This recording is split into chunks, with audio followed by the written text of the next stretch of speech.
Le féminisme nous ment? Est-ce que le féminisme nous a menti normalement? À tous ceux qui nous regardent en rediff sur YouTube, n'hésitez pas à nous rejoindre en live tous les mercredis, vendredis et dimanches soirs à partir de 20h. Et n'hésitez pas à soutenir la chaîne. À très vite. C'est une vidéo qu'une abonnée m'a envoyée et m'a dit « Mélissa, faut absolument que tu répondes à ça, ça va pas ». Donc ça a piqué ma curiosité et effectivement c'est assez intéressant. Il y a plein de confusions comme je vous ai dit, mais il y a quand même pas mal de choses sur lesquelles on peut rebondir, sur lesquelles on peut répondre, pas mal d'arguments qu'on peut apporter et pas mal de remises en question aussi, parce que vous allez voir, c'est quand même un truc qui fait une critique, pas du féminisme je pense, beaucoup du capitalisme, mais au-delà de ça, c'est en fait les comment on appelle ça? C'est quoi l'expression? C'est pas les cadavres dans le placard, c'est quoi? C'est les... Il y a un truc dans le placard qu'on a laissé en tout cas, ça j'en suis certaine. C'est nos vieux démons quoi, je sais plus c'est quoi l'expression. Je suis nulle en expression française. C'est comme ça que je me rends compte qu'à la base je suis pas d'une descendance, d'une ascendance Frenchy quoi. Je suis une fausse, je suis une française de papier. Mais bref, il y a un truc qu'on a laissé dans le placard là qui est en train de prendre la poussière dans le féminisme. Et c'est ce qui était de base. Le féminisme était très blanc, très bourgeois. Et du coup ça laisse place encore aujourd'hui. Nos vieux démons nous rattrapent. Avec des réponses comme ça, qui sont alpaguées par un féminisme qui ne peut pas les inclure parce qu'il a été souvent exclusif pour des personnes comme elle. Je serais libre, mais tu m'as menti. Tu m'avais dit qu'en travaillant je serais libre, mais de quelle liberté parles-tu? Mes enfants sont élevés par une autre. Je ne fais mon rôle de mère qu'à moitié. Mais de quelle indépendance parles-tu? Voilà, donc ça va très vite. Hein. Le féminisme aurait promis la liberté aux femmes, ce qui est vrai en soi, et finalement c'est pas vrai parce que elle peut plus s'occuper de ses enfants et qu'elle devient l'esclave de son patron. Donc c'est vrai que c'est une chose qui arrive. La vague féministe des années 70 où les femmes vont commencer à pouvoir travailler sans l'accord de leur mari. En 1965, on a vraiment l'émancipation des femmes, que ce soit par rapport au fait de pouvoir avoir un compte bancaire sans l'autorisation du mari, de pouvoir travailler sans l'autorisation du mari, voilà, tout ce qui va avec, qui à la base était que pour les femmes célibataires, voilà, donc fallait ne pas être mariée, ce qui était très très rare à l'époque, hein, parce qu'être une vieille fille c'était très mal vu, ou être en couple sans être mariée c'était très mal vu, voire impossible, donc quasi toutes les femmes étaient mariées, ça n'existait pas. Le lesbianisme, n'en parlons même pas. Hein. Quand le féminisme est arrivé, avec le droit de vote, tout ça, hein, c'est comme ça que ça commence aussi, c'est de dire aux femmes, vous allez pouvoir être libres, vous allez pouvoir parler, vous allez pouvoir avoir votre propre indépendance. C'est sur ça, c'est vraiment le mot, et c'est un mot qu'on utilise encore toujours aujourd'hui, hein, vous n'aurez plus à compter sur votre mari pour vivre, pour avoir de l'argent, pour lui demander des dépenses, c'était ça aussi à l'époque, hein, c'était vraiment demander, j'ai besoin de faire les courses, il me faut autant d'argent, c'était vraiment de l'argent de poche, quoi. C'était ton banquier au-delà d'être ton mari. Et c'est une réalité en soi que oui, c'est un peu compliqué si ça ne suit pas à la maison. Mais là, la critique qui est faite, c'est un peu ça, Chalia. Capitalisme, c'est vrai que voilà, ce serait une critique globale, hein, au-delà du féminisme qui incombe du coup à tous les humains, au-delà du genre, le capitalisme, donc c'est une autre critique, et c'est dans les commentaires c'est ce qui est dit, hein. C'est pas le féminisme que tu critiques, c'est l'économie capitaliste, ce qui est un peu vrai, mais au-delà de ça, il faut que ça suive à la maison. C'est peut-être que je sais pas si elles avaient pas pensé à l'époque, je pense qu'elles y ont pensé, elles étaient pas connes, hein, elles sont loin d'être connes et elles ont pas besoin de nous pour y penser, que la charge mentale au travail, la charge du foyer, la charge de la femme au foyer, parce qu'à la base c'était ça, hein, la femme des années 50, des années 60, etc., c'est la femme qui reste au foyer, il y en a encore beaucoup aujourd'hui, la majorité des gens qui sont à temps partiel c'est des femmes, la majorité des personnes qui sont au foyer c'est des femmes, la majorité des personnes, je crois que c'est 70% aujourd'hui de la charge mentale, hein, qui est portée par les femmes, donc là il y a eu un truc un peu, on s'est fait niquer. Et ça revient beaucoup, cet argument-là. On s'est fait niquer. Parce que du coup, maintenant, les femmes, elles travaillent. Et quand t'entends les masculins parler, les misogynes, t'as encore l'impression que c'est que eux. Parce qu'ils sont en mode, ouais, nous, l'argent, nous, sans nous, vous pouvez pas avoir d'argent, vous ferez quoi? C'est nous qui ramenons l'argent à la maison, machin, homme capable, ce qui est soutenu par aussi quelques meufs, hein, qui sont en mode, faut que ce soit que le mec qui fait ça. Alors que dans la réalité des faits, la majorité des femmes travaillent. Même si c'est à temps partiel, la majorité des femmes travaillent. Et je pense que, je sais pas c'est quoi la stat, hein, mais je pense que c'est la majorité, c'est quand même à temps plein. Et du coup, mais sauf que à la maison, c'est ce qu'elle dit, Mes faut enfants faire à sont manger. élevés par une autre. Je ne fais mon rôle de mère qu'à moitié. Tu fais comme mon rôle de mère Mais qu'à de quelle moitié. indépendance parles-tu? Je passe de mon mari à mon emploi. Mais là, le problème, madame, le problème, c'est pas le fait que le féminisme vous a menti. C'est le fait que votre mari, il a pas changé. C'est le fait que votre mari est misogyne. C'est le fait que votre mari, lui, n'a pas voulu évoluer. Parce que, normalement, ce qui était censé être fait, c'est que oui, du coup, on demande plus d'égalité, plus de parité, plus de féminisme, plus d'indépendance à l'extérieur de la maison. Mais si t'en as plus à l'extérieur de la maison, il faut que ça suive à l'intérieur de la maison. Et là, pour le coup, si tu ne peux faire ton rôle de mère qu'à moitié, l'autre moitié, t'es censé prendre le relais par le papa. Et sauf que ça met tellement de temps à venir. Et donc oui, on fait les choses pas à pas. Des fois, je pense trop lentement. Beaucoup trop lentement, mais parce qu'on n'est pas soutenu par les hommes, et parce que les féministes sont encore traitées comme des hystériques, comme des folles furieuses, mais pourquoi vous voudriez, et ça je l'ai beaucoup, en commentaire de la part de mecs qui sont des détracteurs du féminisme, mais pourquoi vous voulez être indépendante, pourquoi vous voudriez travailler, alors que vous pourriez juste être chez vous, attendre que votre mari ramène de l'argent, et juste vous occuper des enfants. Qui dans ce bas monde voudrait travailler et voudrait être à la botte d'un patron? Mais l'idée, c'est pas ça derrière. Enfin, les gens n'ont rien compris. Enfin, l'idée, c'était de dire qu'aujourd'hui, l'indépendance financière, elle est primordiale si tu es victime de violences conjugales, si tu es victime dans une relation toxique où ton mari va faire que ce soit des violences psychologiques, des violences économiques. Enfin, en général, c'est des violences économiques. Voilà, ça englobe tout. Hein. Des violences conjugales, que ce soit par les coups, un V conjugal, hein, qui, on le rappelle, quand la personne, je crois que c'est 9 fois sur 10, la personne connaît la personne qui est la V. Et dans ces cas-là, donc dans ces 9 fois sur 10, une fois sur 2, c'est son mari, c'est un conjoint, ou c'est un ancien partenaire. Donc c'est la majorité des VSS qu'on subit, c'est par nos propres maris. Donc en fait, l'idée d'avoir une indépendance financière aujourd'hui, au-delà de juste dire je suis une girl boss, de façon, c'est hyper capitaliste en soi la girl boss, je peux aller dépenser de l'argent, je peux aller faire du shopping, je peux aller m'acheter ci, je peux aller m'acheter ça, c'est pas ça l'idée, c'est pas d'avoir plus de pouvoir d'achat. Au-delà de ça, mais c'est cool d'avoir plus de pouvoir d'achat, c'est de pouvoir prendre son indépendance et de pouvoir partir quand c'est nécessaire, quand c'est le danger qui te pousse à partir et que c'est pour ta survie. Et c'est ça le truc. C'est qu'en fait, d'être dans cette logique de la femme, c'est toujours elle. Et en fait, on vous fait passer ça pour un conte de fées. C'est le mythe de la femme au foyer qui est super heureuse. C'est le mythe qu'on voyait dans les publicités de l'époque, de la femme avec un grand sourire, avec son petit gigot, son aspirateur, et qui est trop heureuse de pas travailler. Et c'est le pauvre mari qui va aller travailler, qui lui a plein de charges sur les épaules. Et je dis pas, on en parlera après. C'est vrai que ce féminisme-là, du coup, a diabolisé l'homme en oubliant les classes sociales, en faisant de l'homme qui va travailler qu'un homme costard-cravate, comme dans la pub, hein, voilà, il y a la pub de la Trodwife, et derrière, c'est l'homme costard-cravate blanc qui travaille dans un bureau, qui est cadre, et du coup, il ne va pas refléter la réalité de pas mal de personnes, où des fois, l'homme est ouvrier, et c'est pas forcément pour lui une vie hyper joyeuse d'aller travailler à la mine, machin, etc. Surtout si tu reprends l'époque des années 50 et tout. Donc ça, on va le voir après. Mais l'idée, c'est vraiment de pouvoir survivre. Voilà, si mon mari me frappe, est-ce que j'ai les moyens de prendre un nouveau foyer, de payer un nouveau loyer, de partir avec mes enfants? S'il frappe mes enfants aussi, qu'est-ce qu'on en sait? S'il y a de l'inceste, qu'est-ce qu'on en sait? De pouvoir partir, de pouvoir survivre seule et de ne pas dépendre économiquement de mon mari, et donc d'être enfermée dans quelque chose qui peut être totalement dangereux, qui peut être fatal, et on parle de vie ou de mort pour cette femme-là. Et c'est ça que les personnes oublient, c'est que on peut pas juste être dans cette utopie. Donc voilà, je vous lis un petit peu. La proportion de femmes au SMIC est effrayante. Ah, mais les femmes, c'est les plus précaires. Hein. C'est les personnes les plus précaires, en général, c'est les femmes célibataires, les femmes qui sont en famille monoparentale. Et c'est 80% des familles monoparentales, c'est des femmes. Désolée, je bois. Clairement, on est encore sur une charge mentale x3 dans beaucoup de foyers pour les femmes. Mais c'est ça, et c'est ça qu'elle critique, en fait. C'est que là, elle dit « J'ai cru au féminisme, 3 petits points ».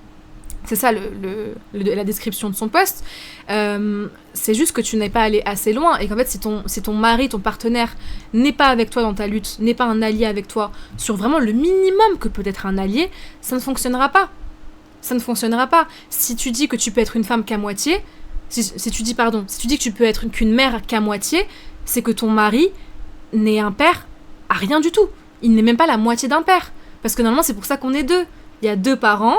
Et du coup, la moitié d'une maman et la moitié d'un papa, ça fait 1, et on est ok. Et voilà, et tout le monde peut s'occuper des enfants, et tout le monde prend le relais. Et là, c'est pas ce qui se passe. Ailleurs, est-ce ça la liberté? Je suis à bout, je suis épuisée mentalement. Et la liberté, le féminisme, on vous a pas dit qu'il allait vous donner une totale liberté. Le féminisme, c'est une seule des strates. Voilà, on parle de capitalisme. Même si demain, et de toute façon, c'est très lié, hein, pour moi, le patriarcat, et je dis bien pour moi parce que je suis même pas sûre de cette take et ce serait un débat tellement compliqué à avoir. Pour moi, c'est le patriarcat qui a engendré le capitalisme. Pour eux, c'est le capitalisme qui a engendré le patriarcat. Quoi qu'il, ça se trouve, c'est l'un et l'autre, c'est la même chose. Enfin, c'est imbriqué l'un dans l'autre. Les deux vont ensemble. Mais même si on est dans un monde utopique Vraiment, là, on parle d'un truc qui, pour moi, n'existerait jamais, hein, parce que pour moi, c'est tant que le patriarcat est là, le capitalisme sera là, et tant que le capitalisme sera là, le patriarcat sera là. Mais si un jour, on imagine que le patriarcat n'existe absolument plus, mais qu'on reste dans un système totalement capitaliste, bah, t'auras pas quand même ta totale liberté. Et on n'a jamais dit qu'une femme pourrait avoir une totale liberté juste si elle est l'égale d'un homme, parce qu'un homme reste quand même, des fois, dans un monde qui est liberticide, même souvent, parce que au-dessus, il y a les riches, et au-dessus, il y a encore plein de sphères de pouvoir. Donc voilà.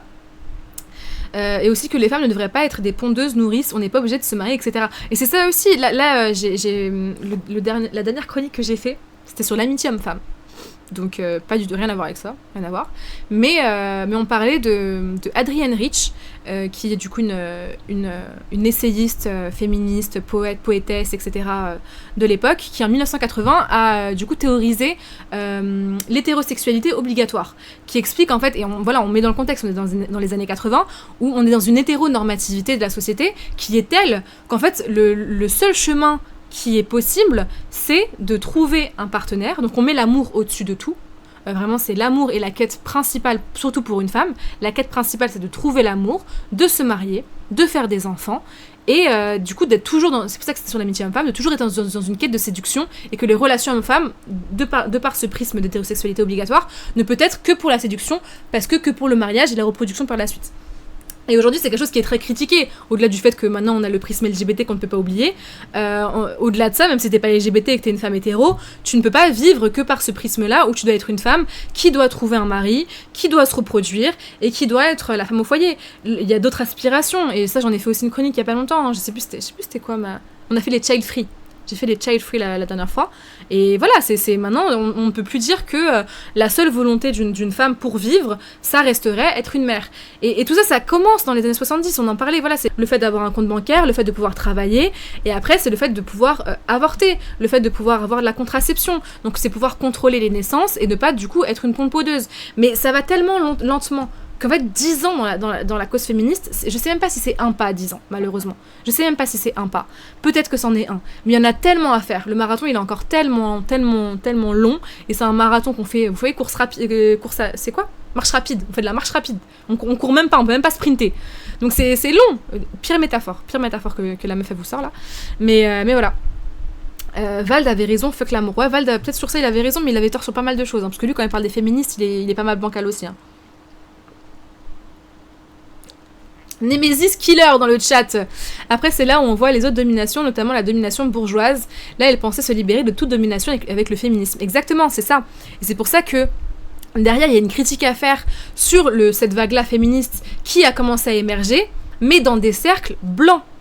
Dans des cercles aussi pas forcément précaires, donc plus bourgeois et blancs. Les premières suffragettes, les premières personnes qui vont commencer à parler, c'est aussi un privilège parfois de pouvoir militer. C'est un privilège de pouvoir aller dans la rue. Quand t'es une femme noire, tu peux pas aller te mettre en danger aussi facilement qu'une femme blanche, aller dans la rue et scander des propos qui à l'époque étaient totalement juste dire je veux le droit de vote, c'était totalement ubuesque. Les femmes noires ne pouvaient pas se permettre ce privilège-là. Les femmes blanches ont pu. Et aujourd'hui, c'est encore la même chose. Les personnes blanches, les personnes qui ont de l'argent, si elles voulaient toutes faire changer les choses, on avancerait beaucoup plus rapidement. Donc voilà, c'est ça Rio, c'est vraiment course de fond.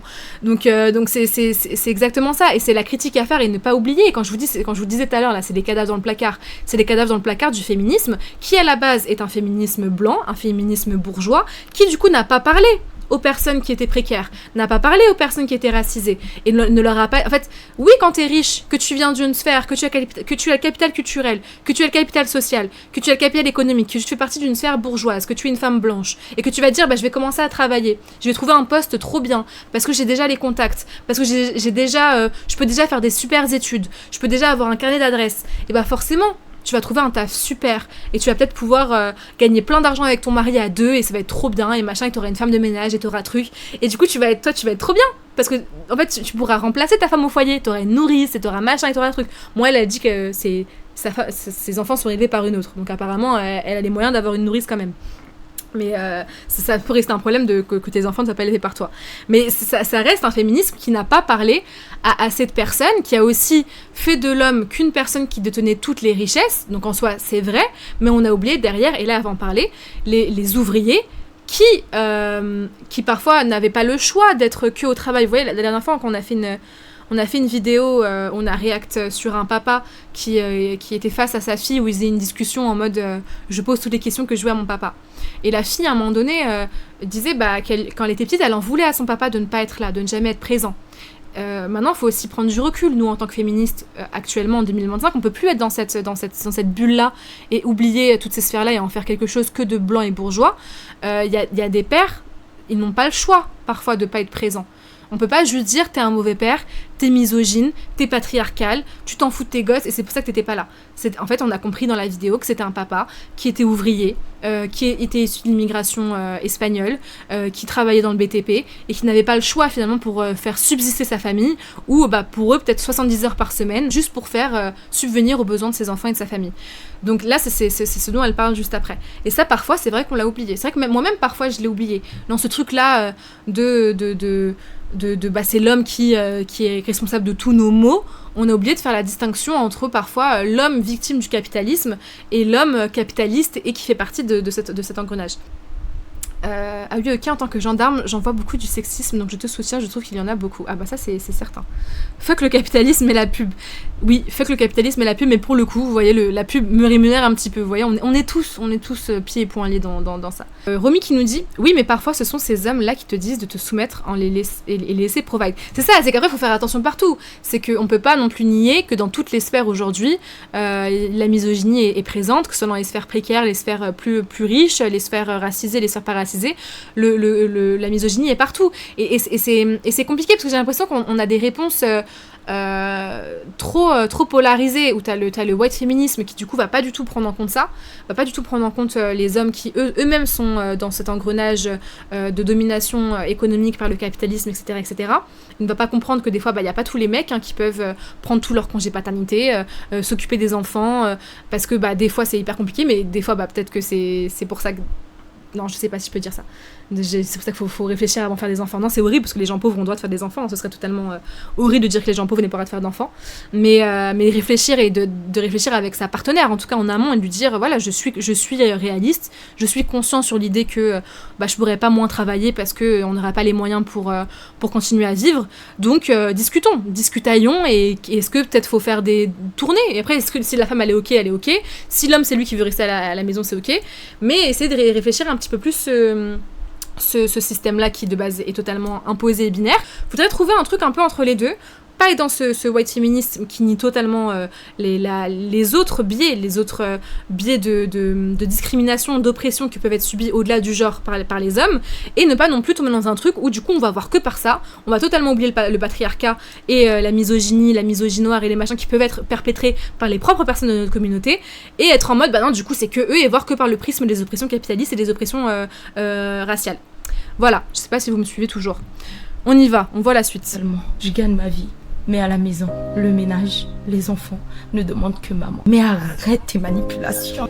Arrête de faire passer mon mari pour le pire. Il devait gagner sa vie à tout prix, ramener de l'argent à la maison. S'il échouait, c'était de sa faute. Si sa femme, ses enfants mouraient de faim, c'était de sa faute. Tu t'imagines toi de voir ton enfant mourir parce que tu n'as pas d'argent pour le soigner? Et c'est cette charge mentale que tu m'as rajoutée en plus. Tu sais ce que c'est d'avoir peur de ne pas être à la hauteur, toi? Tu ne sais même. Voilà, donc là elle en parle de son mari qui... Après, je trouve ça assez... on est dans le sensationnel, on est dans le misérabilisme. Je connais pas la vie de cette dame, je sais pas ce qu'elle fait comme travail, je connais pas du tout. Si les personnes connaissent, moi je connais pas. Je sais même pas si elle habite en France, finalement, parce que quand elle parle de... Bon, je sais que la sécu c'est compliqué et tout, mais de là à mourir quand t'as pas d'argent, il y a beaucoup de critiques à faire sur le système de santé actuel. Je suis pas sûre que... j'ai pas l'impression que ce soit une critique vraiment 100% française. Je peux me tromper, encore une fois. Mais voilà, elle parle de son mari qui, du coup, est critiqué par le féminisme, mais qui, finalement, n'avait pas le choix de travailler et de faire plein d'heures comme ça. Et c'est vrai, il faudrait y penser, mais je pense pas que ce soit... Aujourd'hui, le discours de tout le féminisme, je pense que c'est très réducteur de faire j'ai cru au féminisme, 3 petits points, c'est très putaclic, et je pense que c'est vraiment la volonté de dire voilà, vous m'avez manipulé, vous m'avez machin. On est quand même en 2025, il y a toujours trop... C'est une fiction, je crois pas, je l'ai dit, je pense que c'est quand même fait pour faire du clic, c'est vraiment dans le... C'est très scénarisé pour en faire quelque chose de... Voilà, y a de l'émotion, mais il faut s'intéresser à autre chose. Et je pense que c'est un peu dit dans les commentaires. C'est le karma, c'est le retour de bâton de l'ancien féminisme très blanc et très capitaliste. Mais aujourd'hui, il y a quand même d'autres discours qui émergent. Il y a l'afroféminisme, il y a le féminisme intersectionnel. Il y a des critiques à faire aussi sur je sais qu'il y a des personnes qui veulent faire des critiques sur le féminisme intersectionnel, mais qui va plus prendre en compte tout ça, qui va plus prendre en compte toutes les dynamiques de domination qui sont l'argent, qui sont le genre, est-ce que t'es handicapé ou pas, est-ce que t'es machin. Je vais vous mettre un cercle de l'intersectionnalité là, pour on pourra lui montrer à cette dame. On peut pas mettre de photos. On peut pas mettre de photos dans les commentaires Insta. On peut, je crois, maintenant sur TikTok. Mais sinon on peut pas. C'est cette photo moi que j'aime bien. Attendez, je change la scène pour que vous voyez. Tac. Moi, c'est cette photo que j'aime bien. Attendez, copier l'adresse de l'image. On va voir que l'image comme ça. Hop. Voilà, cette photo-là. Cette photo-là, je trouve qu'elle est quand même très... beaucoup plus parlante quand on parle d'intersectionnalité. Parce qu'en général, les autres, c'est un peu con parce qu'ils sont comme ça. Attendez. Vous voyez pas parce que c'est sur le côté. Hop. Les autres cercles, ils sont comme ça. Mais du coup, vous voyez par exemple là le lien de transphobie, il touche jamais le sexisme, alors que c'est quand même très lié. Enfin, les ronds sont pas assez imbriqués les uns dans les autres, je trouve. Alors que lui, là, voilà, c'est très très bien imbriqué. Alors que là, tu vois, transphobie, validisme, ils se touchent carrément jamais. Là, tu vois que tout peut se croiser. Vraiment, tout peut se croiser. Donc, on a ici la racialité. On parle vraiment de race à un terme sociologique. Hein, voilà, donc c'est les personnes qui sont racisées par la société. L'ethnicité, d'ailleurs, je sais même pas vraiment comment on peut faire. Moi-même, j'ai pas trop la distinction entre les deux. Je l'ai pas assez. Mais voilà, l'ethnicité, l'identité de genre, la classe, la langue. Donc c'est rien, en fonction de la langue que tu parles. Hein, quand tu parles anglais, dans le monde, t'es beaucoup plus privilégié que si tu parles, je sais pas, si tu parles que une langue comme ça, là. Si tu parles que quoi? Si tu parles espagnol, non. Si tu parles que... Dites une langue comme ça. Si tu parles que slave, je sais pas, peut-être. Tu parles que polonais. Je sais pas, peut-être que oui, c'est un peu plus compliqué, effectivement. La religion, voilà, on le voit en ce moment avec toutes les vagues d'islamophobie. La capacité, je vois pas trop ce qu'elle veut dire dans capacité, faudrait lire l'article, peut-être que c'est donné. Sexualité, voilà, donc ton orientation sexuelle, si tu es hétérosexuel, homosexuel, bisexuel, etc., etc. Donc quand t'es hétéro, effectivement, t'as plus de privilèges. Ta santé mentale, donc voilà, il y a beaucoup de psychophobie aussi, hein, de dynamiques d'oppression qui peuvent être faites par là. L'âge, parce qu'il y a l'agisme qui compte aussi. L'éducation, donc tout le capital culturel que tu peux avoir, l'éducation qui va t'être donnée. Le fait, est-ce que tu as pu avoir accès aussi à des études supérieures? Est-ce que tu as un diplôme, machin, etc. Capacité, c'est lié à l'handicap. Peut-être. Ah oui, parce qu'il n'y a pas écrit handicap. Moi, je pense que c'est ça. Capacité, ça doit être ça. Ouais, parce qu'il n'est pas dans la liste. Donc je pense que c'est, si t'as un handicap ou pas, si tu es valide ou pas, donc tout le validisme, toutes les oppressions validistes, et la taille du corps, donc voilà, tout ce qui est grossophobie, tout ça, si tu sors un peu des normes, des dictats de beauté, des normes de corps aujourd'hui. Donc voilà, l'intersectionnalité est une optique qui permet de voir où le pouvoir prend forme et se heurte, où il s'enferme et se croise. C'est la reconnaissance du fait que chaque personne a sa propre expérience de la discrimination et des privilèges. Même les axes sont victimes de préjugés. Comment ça, même les axes sont victimes de préjugés? Oui, voilà, les langues latines et anglo-saxonnes, oui, c'est que t'es quand même plus privilégié que... Après, latine, je sais pas, hein, si tu parles... Ouais, non, j'allais dire une connerie. Non, si tu parles roumain. Le roumain, c'est une langue latine, je pense pas que tu sois privilégié. Mais voilà. Ethnie, c'est pas culturel. Je pense que oui, il y a plus un truc... L'ethnie, normalement, c'est vraiment des plus petits groupes de personnes. C'est quoi la définition exacte de ethnie? Ethnicité. On s'instruit ensemble, hein, finalement. Ethnicité, identité ethnique. Je déteste mais vraiment les définitions comme ça où tu dois encore aller sur autre chose. L'ethnicité ou apparence ethnique est aujourd'hui une assignation sociale et une représentation attribuée à un individu ou à un groupe humain en fonction des critères culturels et de leur apparence physique. Couleur de peau notamment. Donc ouais, c'est quand même pas mal lié à la racialité, mais je pense qu'il y a plus un lien culturel là-dedans. Comment tu fais pour le chat avec ta dyslexie? Bravo en tout cas et force à tous les 10.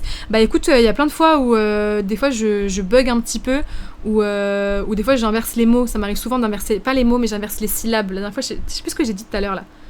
J'ai voulu dire me to stand up et j'ai dit me do stand up. Je crois un truc comme ça. Enfin des fois je dis des trucs bizarres. Mais des fois peut-être que vous l'entendez pas quand je parle vite et tout. Mais elle est un peu compensée ma dyslexie par d'autres trucs mais Mais ouais, quand je suis fatiguée, par exemple, je dis des dingueries. Franchement, quand je suis fatiguée, quand j'écris, déjà, je fais plein de fautes d'orthographe. Oh là là. Ça, c'est handicapant aussi. Hein. Parce que sur les réseaux, les gens, ils te tapent souvent dessus. Tu sais, le truc pour te discréditer, c'est très facile de dire, bah regardez, elle fait des fautes d'orthographe, donc tout ce qu'elle dit, c'est de la merde. Et j'en fais. Hein. Là, rien que le titre à la base, j'avais mis Nous mange, j'avais écrit avec un S. Nul. Franchement, béaba, quoi. Mais béaba, Mélissa. Et c'est Thomas qui a dû me dire, par contre, ma belle, c'est avec un T. Il l'a dit gentiment. Il l'a dit très gentiment. Mais je fais beaucoup de fautes d'orthographe. Je fais beaucoup de... Et j'arrive pas à me poser. En fait, quand je lis un livre, j'arrive pas à me... En fait, je lis, mon cerveau continue à lire, donc en fait, je pourrais être capable de parler et de continuer à lire. Voilà, les syllabes, je les lis en soi, je les lis dans ma tête, mais je ne suis plus concentrée sur le propos, je pense à autre chose, et du coup, je ne comprends pas ce que je dis. Vous voyez la nuance entre entendre et écouter ? J'entends ce que je lis, mais je n'écoute pas ce que je lis. Je sais pas si vous voyez ce que je veux dire. Et du coup, ça veut dire que je me rends compte au bout de 3-4 lignes, je me dis, ok, donc là, j'ai lu les 3-4 lignes, je les ai entendues dans ma tête, mais je les ai pas écoutées. Donc, il faut que je remonte ces 4 lignes. Et en fait, je fais ça et du coup, j'avance jamais parce qu'en fait, je lis 2 lignes et je dois remonter 4 lignes. Et je dois remonter. Enfin bref, c'est sans fin. C'était terrible pour moi. C'est pour ça que j'ai fait S. Hein. J'étais pas du tout une L. Voilà. Relire la même page en permanence, ça fait ça le TDA. Voilà, moi je sais pas du tout. Hein. Moi je suis d'une époque où à l'époque je suis partie voir un psy quand j'étais petite. On m'a dit que j'étais surdouée, HPI, machin. Je pense que ça cache plein d'autres trucs chelous chez moi. Je sais pas du tout, je suis jamais partie refaire des tests, mais je sais que j'ai plein de petits trucs comme ça un peu bizarres. Voilà, c'est pas si handicapant que ça finalement sur le gros, donc on va pas faire non plus de tout un plat. Je sais pas, peut-être qu'un jour hein, j'irai voir un psy pour voir vraiment ce que j'ai, mais bon, on avance comme ça. Puis il y a on est tous un peu fucked up hein, finalement. Bien sûr, mes pogeries sont live Twitch, elles gèrent. Si elle en avait pas parlé, j'aurais pas du tout deviné perso, tu vois. Après, il y a différents. Merci Lily déjà, mais il y a différents stades. Hein. Ouais, il y a la dyslexie qui est très très très marquée. Et moi, j'ai été suivie par une orthophoniste quand j'étais petite. Parce que du coup, en fait, à l'école, ils se sont rendus compte qu'il y avait un truc qui allait pas. Donc, je suis partie voir une psychologue. C'est pour ça que j'ai sauté une classe et qu'ils ont dit que j'étais surdouée, parce qu'ils ont vu déjà qu'il y a un truc qui allait pas. Mais surdouée et HPI, ça veut un peu rien dire. Ils ont pas cherché plus loin. Ils m'ont juste fait sauter une classe. Et à côté, ils ont quand même dit, bon, elle était intelligente, genre, intelligente. Hein. Ça voulait juste dire que j'avais une capacité où j'apprenais plus vite que les autres.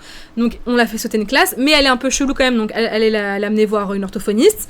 Parce qu'en fait, j'écrivais à l'envers. J'écrivais en miroir. C'était terrible. Ça veut dire que par exemple, un S, j'écrivais un S à l'envers, j'écrivais les E à l'envers. Enfin, si je regardais ce que j'écrivais dans un mot dans un miroir, bah c'était à l'endroit. Donc des fois une lettre sur 2, des fois juste une lettre dans un mot, des fois toutes les lettres. Les 2 et les 5 j'inversais, les 7 et les 1 j'inversais, les B et les D j'inversais, les P et les Q j'inversais. Voilà, c'était terrible. Mes parents, ils s'en pouvaient plus. Ils disaient mais Mélissa, qu'est-ce que tu fais ? Genre vraiment, ils écrivaient un 5, ils me disaient refais-le, je le faisais à l'envers. Et j'étais en mode oui, c'est la même chose. En plus, je suis gauchère, donc voilà. Donc bref, je suis partie voir une orthophoniste, j'ai fait des trucs avec elle et aujourd'hui ça va un petit peu mieux. J'ai eu la chance d'avoir un suivi et je pense que pas tout le monde l'a aussi, pas tous les 10 peuvent l'avoir. Et je pense que ça a un peu atténué la chose et aujourd'hui, à 27 ans, ça va un peu mieux. Voilà, disons-le. Mais bref, arrêtons de parler de moi, on était sur l'intersectionnalité. Donc ce graphique-là, moi je le trouve intéressant, je trouve qu'il résume assez bien l'idée, mais je pense que vous étiez déjà un peu des initiés, vous connaissiez déjà un petit peu. On reprend la dame et on continue. Même pas la dignité qu'il a dû perdre de travail, l'humiliation qu'il a subie. Humiliation, capitalisme, hein. On reste là-dessus. Humiliation, capitalisme, c'est sûrement, elle a mis en vidéo, c'est que des hommes noirs, donc j'imagine qu'elle était avec un homme noir. En plus, dans des métiers en général où c'est des gens précaires, ils mettent des hommes noirs entre eux, par du patronat blanc, il y a encore plus d'oppression et de la capitalisme qui est des fois raciste, etc., etc. C'est au-delà du féminisme, tout ça. Hein. On est vraiment au-delà du féminisme. Sa famille, devoir mettre sa fierté de côté, tout simplement parce que lui aussi, il est en bas de l'échelle, comme moi. En fait, tu sais ce qui est. Voilà, s'il est en bas de l'échelle, c'est encore autre chose. Hein.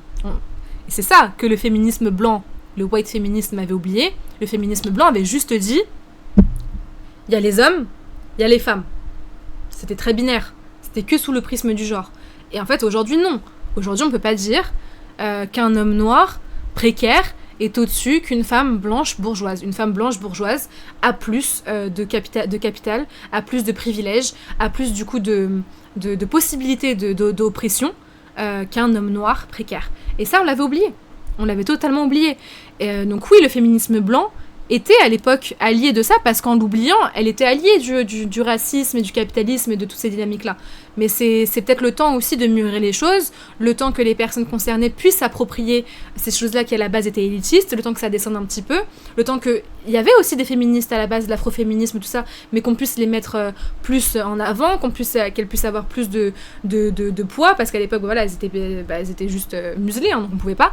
Mais aujourd'hui, je pense qu'on fait un peu plus le taf, donc faut regarder ailleurs. Il est fou dans tout ça. Il m'a fait croire que je souffrais, tandis que lui aussi souffrait. Obligé d'aller à la guerre, tandis que moi j'étais au chaud quand il rentrait. Ça se... Voilà.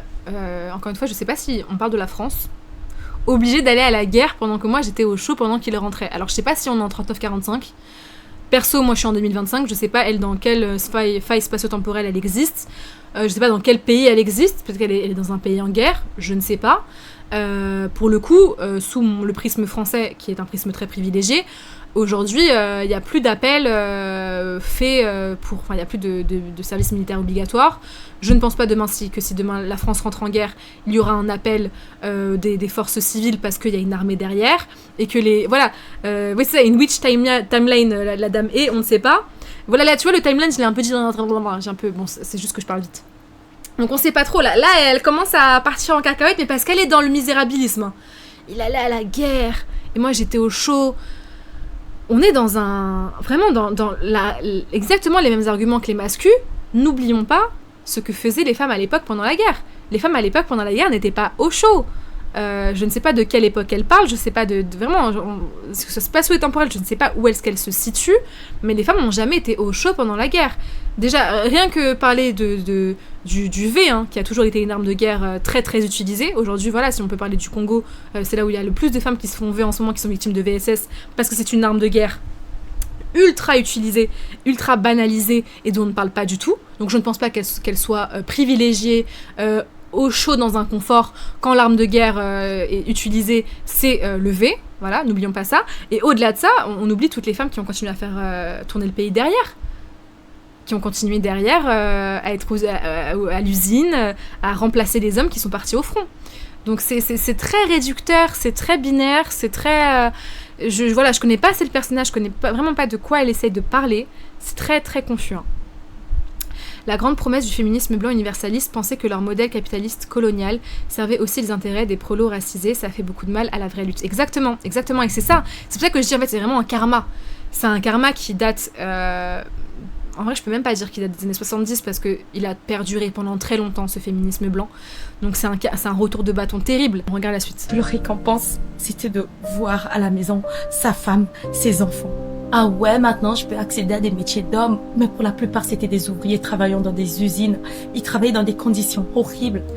Alors, pardon, mais de quelle époque on parle ? Je ne sais pas de quelle époque on parle. Il y a toujours, hein. Mais là, elle a quand même mis une photo de forgeron. Elle a quand même mis une vidéo de forgeron.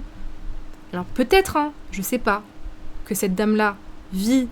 dans les années... Là, on était dans les années 50, après on était dans les années 30, maintenant on est peut-être, je sais pas, mais de dire que tous les hommes sont à la mine, c'est un peu gros. Après voilà, si on prend sous un prisme, encore une fois, si c'est une personne racisée, aujourd'hui c'est beaucoup d'immigrés hein, qui vont faire ce boulot-là, là. C'est ceux qui ont construit les stades là, pour les JO et les machins, c'est eux qu'on voit pas mourir, hein. C'est eux qui sont en train de se casser le dos. Donc je sais pas si elle parle de ça, faudrait peut-être préciser. Mais c'est très très flou et c'est très très très réducteur quoi. Elle m'énerve, aucun savoir historique. Bah c'est ça, c'est que voilà, c'est vraiment comme je disais, si elle était payée par l'extrême droite, il y aurait même, enfin je pense que ça aurait été la même chose. C'est vraiment le catalogue, tout est repris, tout est dit comme ça. Moi je veux bien essayer d'être conciliante, essayer d'être compréhensive en disant oui voilà c'est vraiment le retour de bâton du white féminisme, du féminisme capitaliste, etc. Mais là c'est compliqué là c'est compliqué. 11 Baltrou qui se sont dit « Oh waouh, cette femme a tellement raison, c'est si émouvant. » Bah parce qu'il y en a plein qui attendent ça. Il y en a plein qui attendent ça. C'est les arguments des mascus, c'est les arguments de l'extrême droite. C'est les arguments de plein de mecs qui sont en mode « Mais vous voyez, votre féminisme de merde qui vous... » Moi, je les ai tout le temps dans mes commentaires, ces mecs-là, qui sont en mode c'est pour vous rendre malheureuse, le féminisme... » En fait, il y a des gens qui disent « Le féminisme, c'est un complot du capitalisme pour qu'il y ait de plus en plus de personnes qui travaillent et du coup qu'il y ait de plus en plus de personnes qui dépensent de l'argent et en fait finalement c'est faux et que le vrai bonheur c'est être une femme au foyer et machin, mais c'est ce qu'on disait en début de live, c'est totalement faux, ça c'est un conte de fées. Déjà faudrait vouloir ne pas avoir de carrière et pas tout le monde ne veut pas avoir de carrière, pas tous les femmes veulent être femmes au foyer et pas tous les hommes veulent travailler aussi, à ce moment là ça pourrait marcher dans les deux sens, ça pourrait marcher dans les deux sens que personne n'a envie de travailler, hein. C'est pas que les femmes qui n'ont pas envie de travailler, c'est pas que les hommes qui ont cette volonté innée de vouloir être des boss boys, puis en plus ça a l'air tellement horrible que eux non plus finalement n'ont pas envie. Merci beaucoup Rio pour l'abonnement, merci beaucoup, ça fait plaisir, merci. Je sais plus ce que je disais, je me suis perdue. Mais oui, voilà, que c'est plein de gens qui récupèrent ça. Voilà, que c'était un complot du capitalisme et que finalement, c'était pas pour émanciper les femmes, c'est juste le capitalisme qui nous a fait croire machin. Et ces gens-là, ils sont nombreux, hein. Donc les 11 000, moi, ça m'étonne pas. Hein. Ça m'étonne pas du tout. Hein. Pour rien au monde, j'aurais voulu ce travail. Tu veux me faire croire que tous les hommes dirigeaient le monde, mais pour la plupart avaient des travails minables. Et arrête de me mettre ce sentiment de culpabilité. Oh oui, il y avait des femmes battues, oui, je le sais bien, mais aujourd'hui, il y a encore des femmes battues. Moi, j'avais choisi le bon. Il me traitait bien. C'était un gentil garçon. Et tant mieux, madame. Tant mieux que ce soit un gentil garçon, votre mari. On n'a pas dit le contraire. Par contre, on dit que tous les hommes, potentiellement, peuvent un jour frapper leur femme, et un jour bien se comporter, et un jour te frapper. Le conte de fées n'existe pas, encore une fois. Et du coup, si tu as ton indépendance financière, c'est toujours mieux. Après, encore une fois, il n'y a rien qui est imposé. Le féminisme n'a jamais dit, et ce serait du faux féminisme, hein, le féminisme girl boss, où c'est des nouvelles injonctions qui sont données aux femmes, là, où il faut absolument faire de l'entrepreneuriat, travailler, machin et tout. C'est du développement personnel, hein, c'est pas du féminisme, hein, c'est totalement antinomique finalement. Donc, on vous a jamais dit, tu es obligé de travailler, tu es obligé de faire tes propres économies et de machin et de vivre comme ça maintenant. T'as juste dit, c'est une option. Maintenant, tu as le droit d'aussi faire ça. Tu as envie d'être femme au foyer, sois femme au foyer. Tu as envie que ton mari soit celui qui travaille et que toi tu l'attendes à la maison parce que ça te comble de bonheur et qu'apparemment ça le comble de bonheur et que tu veux prendre le risque. La vie est faite de risques, finalement. La vie est faite de choix, de risques. Tu te dis, ce sera forcément quelqu'un de bien et tu as envie de prendre le risque, toi, en toute âme et conscience et en liberté de choix, encore une fois. Le mot choix est revenu beaucoup trop de fois dans cette phrase-là. Mais fais-le. Mais pourquoi tu voudrais qu'on dise à toutes les femmes de faire pareil que toi ? Si même on part pas dans un truc où elle parle des femmes battues, des machins et tout, apparemment on est ouf, on parlerait que des choses horribles et il n'y a pas que des choses horribles qui arrivent. On va parler juste de tromperie. Ce qui arrive quand même encore plus souvent que les VSS, que les viols conjugaux et que les femmes battues. Ne serait-ce que ça. Ton mari demain il te trompe. Ton mari demain il a une deuxième femme, il a une double vie, t'as plus envie de rester avec lui, tu fais comment ? T'as pas d'argent, tu travailles pas, t'as pas d'économie, tu dois prendre un nouveau foyer, tu peux pas payer de facture, tu peux pas payer l'eau, tu peux pas payer l'électricité, tu peux pas payer un loyer, tu peux pas payer à manger à tes enfants, tu fais comment ? Tu restes avec un mari qui te trompe, ou tu restes avec un mari qui te maltraite, avec un mari qui te frappe, avec un mari qui te tout à partir du moment où c'est négatif. Après, si tu veux prendre le risque, prends le risque. Y a aucune je sais pas si une féministe qui est venue un jour dans son lit avec un couteau sur la gorge pour lui dire va bosser, mais c'était peut-être le capitalisme pour le coup, parce qu'aujourd'hui, au-delà du féminisme, la réalité est que avec un seul, même si on veut retourner, on sait toujours pas à quelle époque elle parle, hein, de quelle époque elle parle, même si on veut retourner dans les années 50, un seul salaire comme avant, ça fonctionne plus. Hein. Même 2 salaires, aujourd'hui, c'est compliqué pour faire vivre une famille. Donc, et ça, c'est le capitalisme, encore une fois, c'est pas le féminisme. Hein. Du coup, il y a encore des femmes battues, on devrait toutes être des femmes au foyer. C'est quoi la finalité de son raisonnement ? Mais franchement, Lydie, je sais pas. Je sais pas. J'essaye vraiment de l'analyser, hein, mais c'est compliqué. Change ta compo au grec si tu veux prendre des risques, c'est déjà beaucoup. Voilà, exactement, prendre des risques, c'est peut-être ça. Il n'y avait pas que les mauvais garçons dans ton soi-disant monde moderne. Le nombre de femmes battues n'a pas baissé. C'est même quoi le pire ? C'est que les toxiques...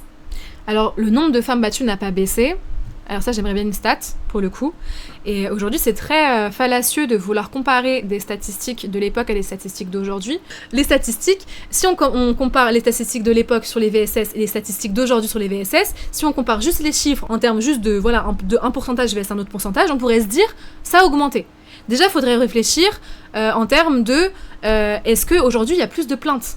Est-ce qu'aujourd'hui, on est post-MeToo, est-ce qu'aujourd'hui, il y a plus de personnes qui vont parler ? Dire qu'à l'époque, il y avait autant de femmes battues qu'aujourd'hui, ça ne peut être vrai dans un contexte où aujourd'hui, c'est beaucoup plus simple d'aller porter plainte et qu'aujourd'hui, c'est illégal de frapper sa femme. Enfin, je sais pas si vous vous rendez compte, mais le fait de frapper sa femme, il y a pas très longtemps, c'était pas illégal. La violence conjugale en soi, je sais plus c'est quand. Je l'ai mis dans une chronique aussi il y a pas longtemps là. C'est très récent. Hein. Donc le fait que ça devienne illégal, que tu puisses en parler plus facilement, que tu te rendes compte au-delà de la légalité, que tu te rends compte que dans les mœurs, c'est quelque chose d'un peu anormal. Si on regarde juste les archives de l'INA, hein, il y a des archives de l'INA qui datent d'il y a pas longtemps, on les a vus passer. Les hommes qui sont interviewés dans la rue sont en mode « Oh bah petite gifle comme ci par là, ça fait quand même pas de mal, de la frapper un petit peu, je pense que les femmes elles aiment bien ça, et puis elle la remet en place, elle en a besoin, puis voilà. » Donc bon, c'est totalement débile de comparer. Aujourd'hui, oui, il y a plus de plaintes pour VSS, parce qu'aujourd'hui, les femmes se rendent compte de ce que c'est un viol.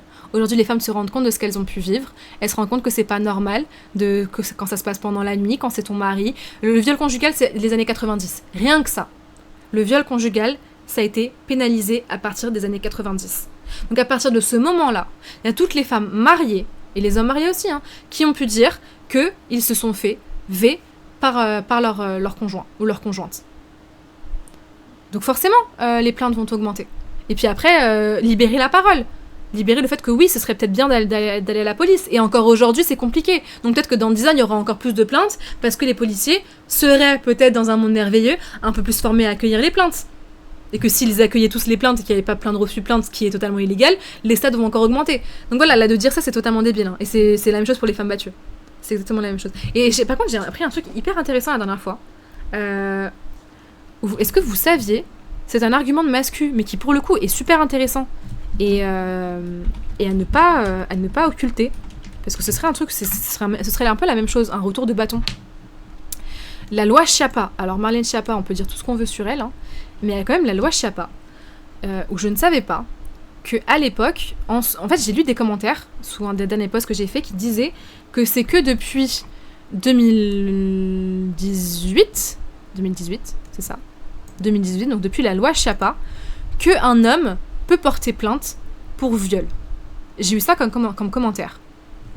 1 fois, 2 fois, 3 fois.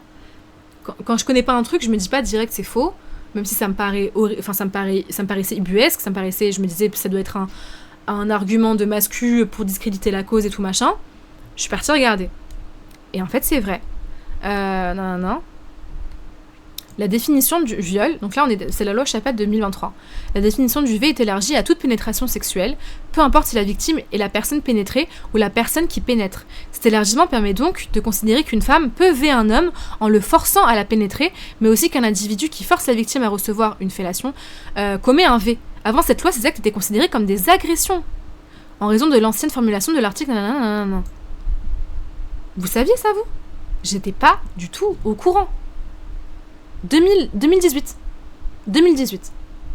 où on pensait, on était encore, et c'est le patriarcat, et les gens ils vont te dire, mais vous voyez que c'est les femmes du coup qui contrôlent le monde et qui contrôlent la société, parce que les hommes ils étaient victimes des femmes et qu'ils pouvaient pas machin. C'est patriarcal, l'idée d'avoir dit que le fait de pouvoir soumettre quelqu'un n'était que par l'idée que c'était la personne qui pénétrait qui pouvait soumettre, qui était dans une dynamique de domination, c'est quelque chose de sexiste. De dire que c'est que la personne qui pénètre qui est dans la position de pouvoir, dans la position de domination. Mais quand on vous rabâche que le patriarcat, il est aussi contre les hommes, que le patriarcat, il peut aussi desservir les hommes, et que cette place-là de dominant à tout prix, de mec qui a le pouvoir à tout prix, peut aussi se retourner contre vous, c'en est l'exemple parfait. Vous voyez même pas ce que je montre depuis tout à l'heure. Dites-moi quand c'est la mauvaise scène. C'est ça là. C'en est l'exemple parfait. À l'époque, avant 2018, ça veut dire que la loi ne considérait pas comme un V le fait que tu forces un homme à te pénétrer. Et c'est ça en fait, c'est que c'est la façon dont on a articulé l'action. C'est l'homme qui est toujours dans l'action. C'est l'homme qui est toujours machin. Et c'est comme c'est l'homme qui est toujours dans l'action que la femme est passive et que du coup la femme elle peut plus facilement se faire V. Parce que c'est toujours l'homme qui va être, comme c'est lui qui serait tout le temps dans l'action, c'est toujours lui qui va pouvoir être en position de demander le consentement parce que c'est lui qui va proposer l'action. Donc c'est la femme qui peut accepter ou refuser le consentement. Donc dans cette idée-là, l'homme serait toujours consentant. Alors qu'en fait c'est totalement faux. Ne serait-ce que par les pressions virilistes qu'un homme devrait toujours vouloir, devrait toujours faire ça pour être un vrai homme. Et on oublie que avoir une érection peut être aussi juste naturel et qu'on peut te pénétrer alors que t'avais pas envie. On peut te faire une fellation que t'avais pas envie. Je trouve ça dingue. Franchement je trouve ça dingue. J'étais pas du tout au courant. Pas du tout au courant. Et du coup, merci à Schiappa, gloire à Schiappa, je sais pas, mais pour ça, oui, pour le coup, sur ça, bravo. Bravo, je connaissais pas du tout cette partie du texte. Donc vous voyez comme quoi des fois ça sert d'écouter les détracteurs. Ils ont des choses à nous apprendre aussi des fois. Ce truc-là voulait pas dire que... En fait, dans la loi ne pouvait pas dire que c'était seuls les hommes. La loi disait que c'était juste la personne qui est pénétrée qui peut être V. Donc en fait c'est totalement... Enfin c'est même en soi homophobe, tu vois. Il y a des hommes qui se font pénétrer, tu vois. Après, les premières victimes du patriarcat, c'est les hommes. Je dirais pas que les premières victimes du patriarcat, c'est les hommes. Je le formulerai pas comme ça, UNIXL, personnellement. Voilà. Et puis, il y a des V entre hommes, genre dans les milieux LGBT. Voilà, exactement le pélican. Voilà, juste pour vous dire, hein, c'est un truc que j'ai appris il y a pas très longtemps et j'étais choquée. Toxic boys sont à la mode, waouh! Je ne suis attirée que par les mauvais garçons. J'adore le côté toxique. Quand un garçon il est trop gentil, ah bah non, il est trop gentil, pas assez passionnel, ne me fait pas vibrer. Ouais, la liberté. Ah bah ça pour le coup c'est pas féministe. Elle est pas en train de dire quand même que c'est le féminisme qui a dit qu'il fallait aimer les bad boys. Parce que là pour le coup là c'est gros madame. Depuis tout à l'heure plus on avance plus c'est gros. Le féminisme ne dit pas qu'il faut aimer les mauvais garçons. Là pour le coup le féminisme dit tout l'inverse. De combattre les stéréotypes de genre, de combattre le virilisme, donc de combattre le bad boy, hein, c'est du virilisme. Hein. Ça fait beaucoup là madame, hein. Ça fait beaucoup. Liberté de mon corps. Aujourd'hui je suis acclamée comme une reine parce que je suis nue, mais ça profite à qui? Maintenant je me prostitue et c'est normalisé. Ah ouais, ah oui d'accord, ah mais là en fait en plus c'est si rapide. C'est si rapide, elle balaye tout mais c'est si rapide. Oh donc on a un petit slut shaming qui est fait. Un petit argument plutôt faible qui passe par là. Et après, oui, ça aussi, c'est une critique du féminisme libéral, à la rigueur. C'est une critique du féminisme libéral, on en a déjà parlé ici en live. De dire que oui, il faut pas rentrer non plus dans un truc... est-ce que c'est pour s'émanciper ou est-ce que des fois c'est au service du patriarcat ou au service capitaliste? Mais il faut aller plus loin, madame, dans la réflexion sociologique, là. Il faut aller plus loin. Et il faut se rendre compte que le féminisme n'est pas un seul féminisme. C'est pour ça qu'en général, les sociologues, ils parlent de féminisme au pluriel. Ils disent les féminismes. Tu as créé un monde où je suis un objet. Je suis une mère célibataire maintenant. Le féminisme a créé un monde où c'est un objet. Où c'est quand même le féminisme qui se bat pour que les femmes arrêtent d'être utilisées, par exemple, dans les pubs, pour vendre juste un pot de yaourt et une femme nue devant. Genre pour vendre une canette, c'est une dame, il y a une bouche pour faire genre tu l'embrasses. Ça c'était mettre des gens en bikini juste pour mettre des gens en bikini quoi. Ça c'est pas féministe madame hein. Je sais plus quoi répondre. En fait elle balaye tellement de choses que c'est un mémoire là qu'il faudrait faire pour lui répondre. Pour pouvoir aller dans tous les... J'aurais pas le temps même en 3 heures de live hein, de répondre à tout ça. Tellement elle whippine tout. Elle parle de tous les sujets. Et tout c'est de la faute du féminisme et des femmes. D'accord. J'arrête pas de crier haut et fort. J'ai pas besoin d'hommes. Alors que toi-même, tu sais que c'est faux.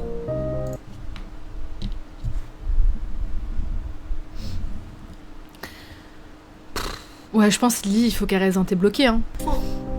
J'ai besoin de soutien, j'ai une charge mentale en plus. Je le sais très bien qu'un être humain ne peut pas vivre seul. Je sais très bien que j'ai besoin de lui. Les féministes qui se sont battues pour allonger les congés paternité, c'est pas elles qui t'ont dit que t'avais pas besoin de ton homme, par exemple. Les féministes qui appellent tous les jours à ce que les hommes prennent plus de charge mentale sur eux, participent plus aux tâches ménagères, aux tâches parentales, c'est pas elles qui t'ont dit que t'avais pas besoin des hommes. Dans un couple, t'as besoin de ton homme. Si t'as décidé de faire couple avec un homme, de faire foyer avec un homme, t'as besoin de ton homme. Puisqu'il y a toutes les choses qui vont avec. On t'a juste dit que si tu veux vivre toi toute seule et que tu veux essayer de... Il y a un monde où tu peux être sans homme. Par exemple, tu peux être lesbienne. Par exemple, tu peux être juste toute seule. Par exemple, tu peux avoir des amants, mais faire ta vie à côté. On a vu que c'était pas la seule voie qui existait. Mais c'est pas ironique. Je vous assure que c'est pas ironique. C'est pas ironique. Et c'est que... Mais je vous dis que c'est le résumé de tous les commentaires que je reçois sous mes posts depuis des années. Tu sais très bien qu'il a besoin de moi. Il n'y a plus d'hommes ni de femmes. Une société... Allez, une petite phrase transphobe. Après tous les trucs, elle les enchaîne, hein. Ni d'homme, ni femme.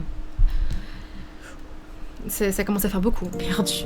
Plus personne n'est à sa place. Tu m'as mis dans une prison dorée. Pourquoi il y a des effets de montage, je vous jure, il me fume. Et tu as gagné. Voilà. Voilà.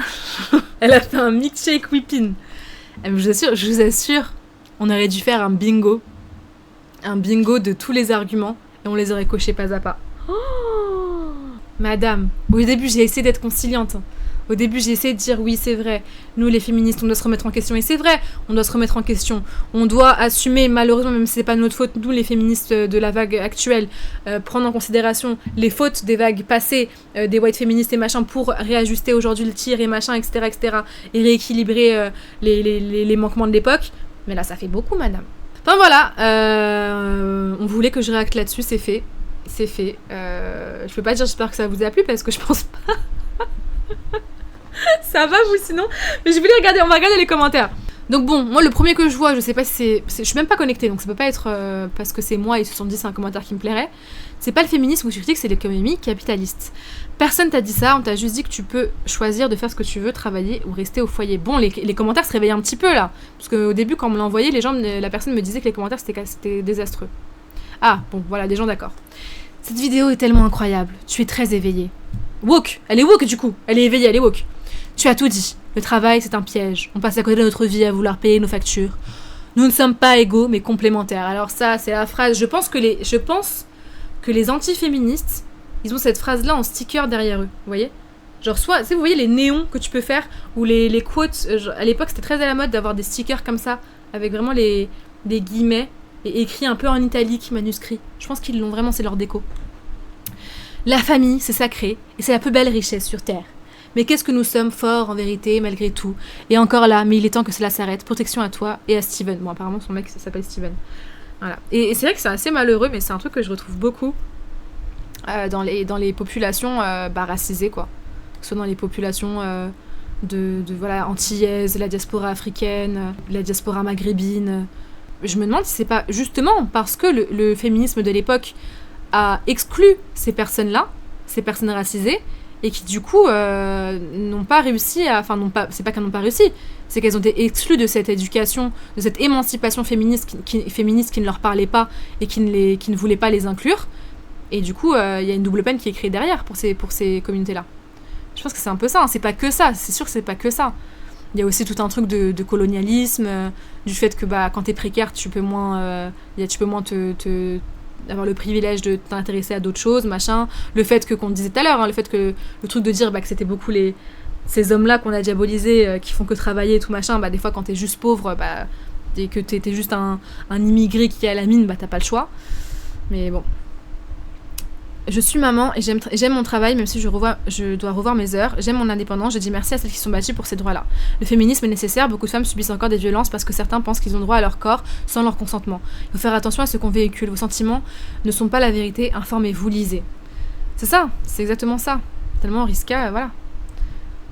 C'est un peu mitigé les commentaires. Hein.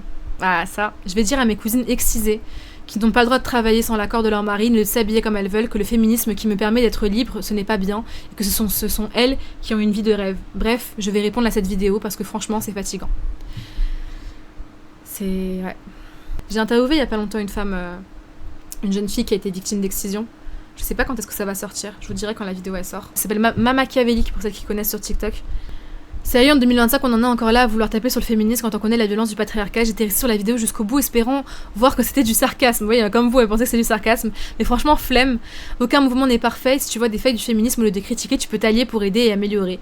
Et non, ce n'était pas mieux avant. Quand j'écoute tous les jours ma mère, ma grand-mère et toutes les femmes de leur génération qui décrivent leur réalité, je préfère 1 milliard de fois le choix que le féminisme offre. C'est ça, c'est le choix. C'est le choix. Et c'est sans tomber, en fait, c'est sans tomber à chaque fois dans des extrêmes. Parce que tu vois, si on capitalise que sur le choix, le féminisme, c'est que du choix. On va tomber dans un féminisme trop libéral où finalement c'est pas vraiment forcément une réalité vraie, mais en fait là ce serait vraiment c'est pour ça que je vous dis ce serait un mémoire à faire là-dessus, c'est vraiment une étude complète sur tous les mouvances féministes des années 50 à aujourd'hui, et encore elle nous a à un moment donné une vidéo de forgeron, donc vraiment faudrait aller vraiment encore plus loin. Enfin voilà, c'était les réacts de ça. Qu'est-ce que je voulais pour la suite Et il y avait ça, je sais pas si je vais me le coltiner aujourd'hui. Oh là là. Hop, voilà. J'avais banni personne aujourd'hui. Allez hop, franchement je me les coltine déjà sur Insta. Si tu veux sur Insta, sur Twitch, c'est le moment où je me pose un petit peu là, s'il te plaît. C'est quoi les avantages, voilà, du machin, truc. Va sur ma page, lis, instruis-toi un tout petit peu, casse pas les couilles, s'il te plaît. Flemme. Flemme les gens, n'est-ce pas? Allez, ça part. Allez, dehors. Tu sors. Donc pour vous dire, un peu en résumé, je pense qu'on va la faire la prochaine fois. C'est un mec qui est gay, qui est au RSA et qui vote Bardella. Voilà. On la regarde ou pas?